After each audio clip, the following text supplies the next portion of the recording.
Hello hello dear student, कैसे हो? उम्मीद करते हैं कि आप अच्छे नहीं बल्कि बहुत ही अच्छे होंगे, खुश होंगे। सो डियर स्टूडेंट, आपके स्क्रीन के ऊपर एक सवाल दिखाई दे रहा है। इस सवाल को मैंने बैंकिंग चैप्टर से लिया हुआ हूँ, जो कि क्लास 10 आईसीएससी बोर्ड का एक चैप्टर है। ओके, सवाल में क्या बात बताया गया है वो एक बार हम ध्यान पूर्वक पढ़ लेते हैं, उसके बाद ही इस सवाल का हम सॉल्यूशन करने वाले हैं। ओके, सवाल में बात बोल रहे हैं कि Rekha open a recurring deposit account for 20 month, the rate of interest is 9% per annum and Rekha receive 441 as interest at the time of maturity. Find the amount Rekha deposit each month. मतलब क्या है? मतलब भाई सिंपल सा है कि रेखा ने एक रिकरिंग डिपॉजिट अकाउंट खुला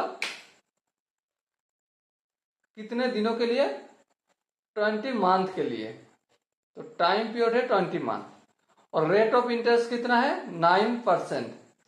तो एज ए इंटरेस्ट कितना मिला? 441 रुपया मिला इंटरेस्ट। तो हमें क्या बताना है? डिपॉजिट किया, हर मंथ कितना डिपॉजिट किया वो बताना है। तो चले हम एक काम करते हैं, इकट्ठा हम जो भी इंफॉर्मेशन मिले उसको लिख लेते हैं। ओके, तो चलो लिख डालो। सबसे पहले हमें जो लिखना है वो है time period. Time PERIOD, time period जिसे हम एन से डिनोट करते हैं वो कितना है? 20 मंथ्स।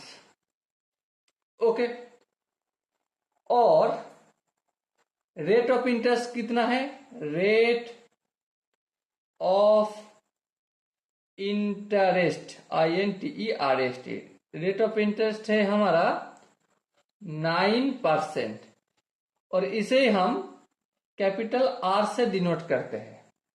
ठीक है, और क्या बताया गया है?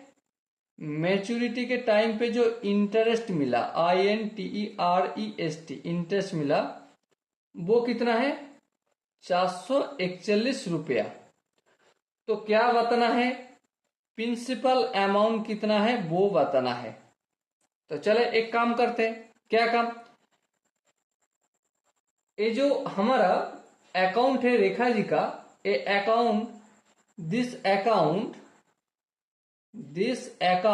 ACCOUNT account is a recurring RECURRING recurring account. ठीक है, तो रिकरिंग अकाउंट है तो इसका इंटरेस्ट कैसे निकालते हैं? Interest equal to PRN plus 1 into N/2 into 1/12 into 1/100। अब सवाल आता है कि ये फॉर्मूला कैसे आए? हाँ बिल्कुल, इस फॉर्मूला कैसे आए समझने के लिए आपको एक काम करना होगा। कौन सा काम?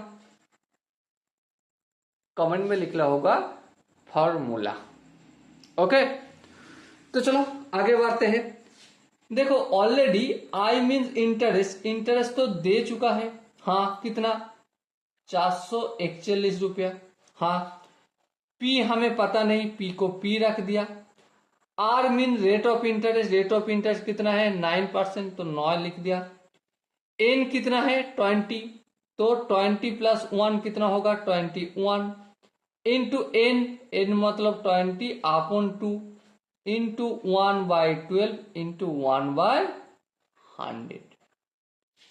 अब देखो हमें काट पीट करना होगा। हाँ बिल्कुल, काट पीट करना होगा तो करेंगे, क्या है टेंशन। 2 से इस 20 को काटा तो 10 हो गया। हाँ, और A0 से A0 काट दिया। हाँ काट दिया भैया। और क्या बचा हुआ है? देखो 3 सत्ते 21 और 3 चारे 12, तो ठीक है। अब देखो 441 इक्वल टू, यहाँ पे P बचा हुआ है, यहाँ पे 9 है, यहाँ पे 7 है और देखो नीचे क्या है, नीचे सिर्फ 4 है, चलो 4 लिख दिया। अब देखो इस P को छोड़ के लेफ्ट हैंड साइड पे और राइट हैंड साइड पे जो है हम अदली बदली करते हैं। तो करना कैसे होगा, 4 4 1 है, इक्वल टू P लिख डाला। 4 डिवीजन के रूप में है, उस साइड पे ले जाएंगे तो क्या होगा, मल्टीपल के रूप में हो जाएगा। 9 और 7 P के साथ मल्टीपल में है, तो इक्वल का लेफ्ट हैंड साइड में ले जाएंगे तो करना क्या होगा, डिवीजन के रूप में लिखना होगा। चलो लिख दिया। अब हम क्या करना होगा, काट पीट करना होगा। तो देखो 9 4 9 34 37 38 39 40 41 42 43 44, हाँ 9 एकम 9, 4 9 36, 9 ने 81, खुद से एक बार भाग कर लीजिए, ठीक है। 7 एकम 7, 7 7 49, तो 7 4 मल्टीपल करे 4 7 28, तो प्रिंसिपल अमाउंट 28 हुआ। क्या लगता है मैंने सही किया? बिल्कुल सही नहीं किया। गलती कहाँ किया? देखो यहाँ पे तो 10 है, हाँ यहाँ पे 10 है, तो यहाँ पे भी तो 10 लिखना होगा, हाँ बिल्कुल 10 लिखना होगा। अगर नीचे 10 है उस साइड पे ले जाए तो यहाँ पे ऊपर 10 आ जाएगा, हाँ बिल्कुल, तो यहाँ पे 10 आ जाएगा, हाँ बिल्कुल। तो कितना हुआ, 10 इंटू 28, तो 280 इक्वल टू प्रिंसिपल हो गए। तो रेखा जी ने हर महीने कितना रुपया जमा किए, 280 रुपया जमा किए। ओके, आई होप इस सवाल का जो आंसर है वो आपको मिल गए। अगर आपको कहीं पे भी लगे कि ना भैया यहाँ पे तो मुझे थोड़ा दिक्कत आ रहा है, तो कमेंट में बता दीजिएगा। ओके, तो मिलते हैं अगला वीडियो में, तब तक के लिए बेस्ट ऑफ लक एंड जय हिंद।